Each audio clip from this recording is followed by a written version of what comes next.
पिछले सोमवार से नेपाल में जैन जी की क्रांति के बाद अभी तक 22 लोगों की जानें गई है। हालांकि इस क्रांति का नतीजा यह हुआ कि ओली सरकार पूरी तरह से खत्म हो गई है। सिर्फ केपी शर्मा ओली जो प्रधानमंत्री है वही देश छोड़कर नहीं भागे, बल्कि कई मंत्री इस वक्त में देश छोड़कर भाग चुके हैं। विदेश मंत्री, वित्त मंत्री, सबको जनता ने सड़क पे दौड़ा दौड़ा कर पीटा। यही नहीं, गुस्से का आलम देखिए कि पूर्व पीएम की पत्नी चित्राकर की लोगों ने घर में ही बंद करके और बाहर से आग लगा दी और वो जिंदा जल गई।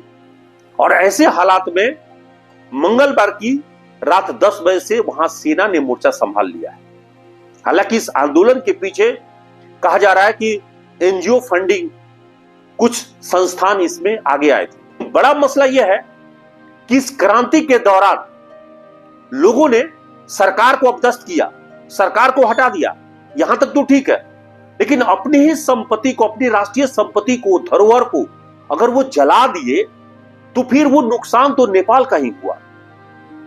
बात नेपाल की संसद भवन का है, राष्ट्रपति भवन का है, सिंह भवन का है, वहां के सर्वोच्च अदालत का है, ये सभी भवन जला दिए गए। यहां तक कि राष्ट्रीय बैंक को वहां भी आग लगा दी गई।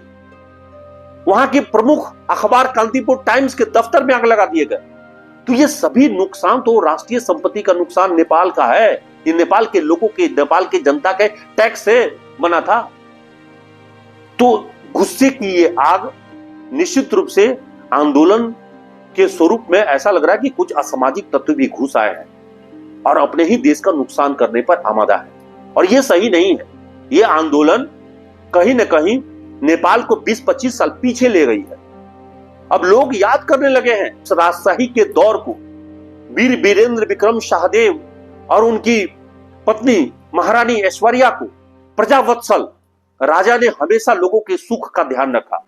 2006 में जब राजशाही खत्म हुई और वहां लोकतंत्र की शुरुआत हुई, 2008 से अभी तक तो वहां 14 सरकारें आई और गई है। इसका मतलब यह हुआ कि प्रत्येक सरकार की टेन्योर 1 साल से कुछ ज्यादा नहीं रहा। भ्रष्टाचार की बुनियाद पर वहां सरकारें बनती और बिगड़ती रही है। नेपाली हामी